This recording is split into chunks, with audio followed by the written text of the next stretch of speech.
Hi guys! I remember when I started hiccuping, my mother said, "You have stolen something." That's funny. Do you guys also believe this? If not, then why do we get hiccup? In most cases, hiccups come after eating or drinking too much or too quickly. In our body, we have dome shaped muscles at the bottom of our chest, and the hiccups start from here.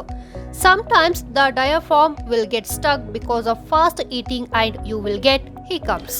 Why do we sneeze? If you know the answer, tell us in the comment section below.